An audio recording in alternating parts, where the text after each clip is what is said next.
আমার প্রিয়জনেরা, প্রভু যীশু খ্রিস্টের নামে সকলকে জানাই অভিনন্দন।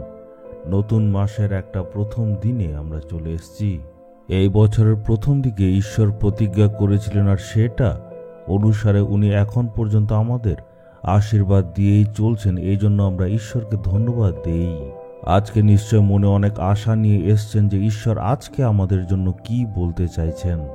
আজকে ঈশ্বর তার বাক্য দ্বারা আপনাকে আশীর্বাদ দিতে চাইছেন। ইফিসীয় 1:3 পদে দেখব, ধন্য আমাদের পিতা যিনি খ্রিস্টে স্বর্গীয় স্থানের সমস্ত আত্মিক আশীর্বাদে আমাদের আশীর্বাদ করেছেন।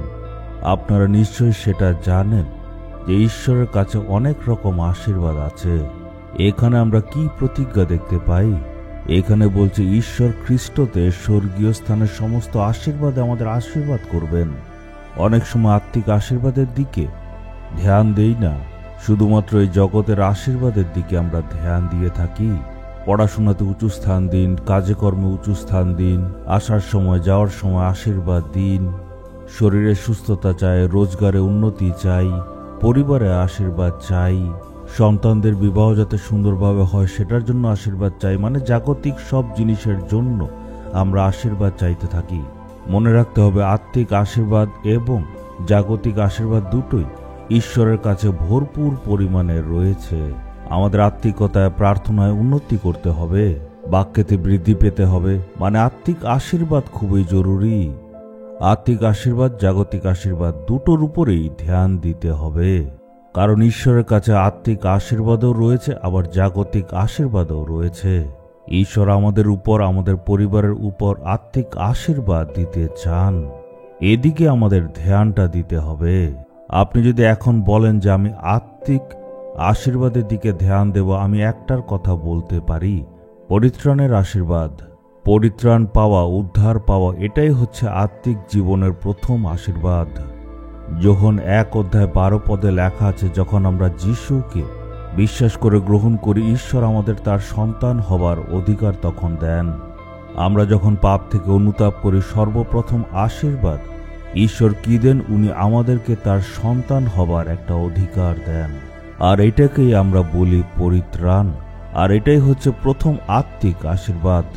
যেই মাত্র আমরা প্রভু যিশুর নামকে স্বীকার করে, ওনাকে বিশ্বাস করে গ্রহণ করি, আর তারপর যখন বাপ্তিস্ম গ্রহণ করি, তখন আমরা পাপের ক্ষমা পাই, আর পবিত্র আত্মার দানও তখন পাই। আর যখন আমরা পবিত্র আত্মার দান পাই, তখন আমরা অভিষিক্ত হয়ে যায়। তখন নানাভাবে আমরা নানা প্রকার ভাষাতে কথা বলি, এবং আরও নানা রকমের আত্মিক বরদান আমরা ঈশ্বর থেকে পাই। আমরা যদি প্রথম করিন্থীয় 12 দেখি, সেখানে লেখা আত্মিক বরদান কয় রকমের আছে, 12টার কথা উল্লেখ করা আছে। সেখানে নানা রকম আত্মিক বরদানের কথা লেখা রয়েছে। আত্মায় পরিপূর্ণ হওয়া, পরভাষায় কথা বলা, এছাড়া আত্মাকে পরীক্ষা করা, বিশ্বাসে এগিয়ে যাওয়া, অলৌকিক কাজ করা, ভবিষ্যৎবাণী করা, এই সব কিছু হচ্ছে সেইগুলি বরদান যেগুলি পবিত্র আত্মা থেকে আসে। এটা আপনার জন্য, আমার জন্য, সকলের জন্য ঈশ্বর থেকে আসা আমাদের জন্য এটা আশীর্বাদ। এদিকে আমাদের ধ্যান দিতে হবে। ঈশ্বরের থেকে আত্মিক আশীর্বাদ পাওয়ার অর্থ হচ্ছে ঈশ্বরের সঙ্গে সঙ্গে চলা। প্রার্থনা দ্বারা আমরা ঈশ্বরের সাথে কথা বলি, বাক্য দ্বারা উনি কথা বলেন, আর এর সঙ্গে ঈশ্বরের বন্ধু হওয়া। প্রত্যেকটা দিন ঈশ্বরের সঙ্গে চলা আর ঈশ্বরের উপস্থিতিকে সবসময় অনুভব করা। প্রতিদিন প্রার্থনা করার, বাক্য পড়ার দ্বারা উনার সহভাগিতায় থাকা। ঈশ্বরের কাছে অনেক আশীর্বাদ আছে, আর বাক্যের মধ্যে লেখা আছে যে এইসব ঈশ্বর আমাদেরকে দান করবেন। এ আমার ছেলে, হে আমার মেয়ে, এই আত্মিক আশীর্বাদ দ্বারা আমি আশীর্বাদ করতে চাই। আত্মিক আশীর্বাদের উপর ধ্যান দিতে হবে, আর আশা রাখতে হবে। প্রার্থনা দিয়ে আমাদের পেতে হবে। প্রভু যীশু কেন ক্রুশে মারা গেলেন? শুধুমাত্র কি আমাদের পাপ ক্ষমা করার জন্যই? শুধুমাত্র আমাদের সুস্থ করার জন্য না। প্রভু যীশু ক্রুশে মারা গেলেন যাতে আমাদেরকে আত্মিক আশীর্বাদ দিতে পারেন।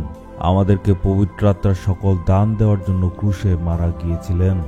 তাই মনে তৃষ্ণা নিয়ে আমাদের প্রার্থনায় চাইতে হবে, প্রভু আমি আত্মিকতায় বৃদ্ধি পেতে চাই, আমি আমার জীবন আত্মিক বরদান পেতে চাই, এভাবে আমি এগিয়ে যেতে চাই। আপনি আমাকে অভিষিক্ত করুন, সব রকম দান দিয়ে আপনি আমাকে পরিপূর্ণ করুন। প্রার্থনা করবেন। আজ থেকে এটার উপর আমাদের ধ্যান দিতে হবে। আত্মিকতায় বৃদ্ধি পাওয়া, আত্মিকতায় পরিপূর্ণ হওয়া, প্রভুর উপস্থিতি অনুভব করার জন্য যদি প্রতিদিন প্রার্থনা করেন, তখন বাকি সকল আশীর্বাদ পাবেন। ঈশ্বরের বাক্য আমাদেরকে কি বলে? সর্বপ্রথমে ঈশ্বরের রাজ্য ও তার ধার্মিকতাকে খুঁজো, তখন বাকি সকল আশীর্বাদ উনি দেবেন। তাই আজকে আমরা ঈশ্বরকে বলবো, হে আমার পিতা ঈশ্বর, আপনি যত ঐশ্বরিক আশীর্বাদ রয়েছে সেই সকল আশীর্বাদ আমাদেরকে দান করুন। হে প্রভু, আমি যাতে আত্মিকতায় উন্নতি করতে পারি আশীর্বাদ করুন। সেই আশীর্বাদগুলি যাতে আমার পরিবারের উপরেও আসে। হে প্রভু, আপনার রক্ত দ্বারা আমাদের পাপকে আপনি ধৌত করুন।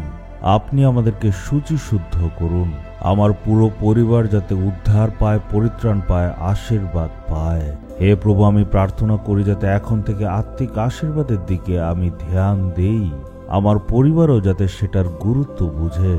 আমরা যাতে আত্মিক দান পেতে পারি, অনুগ্রহ করুন। যিশুর নামে চাইলাম, আমেন, আমেন।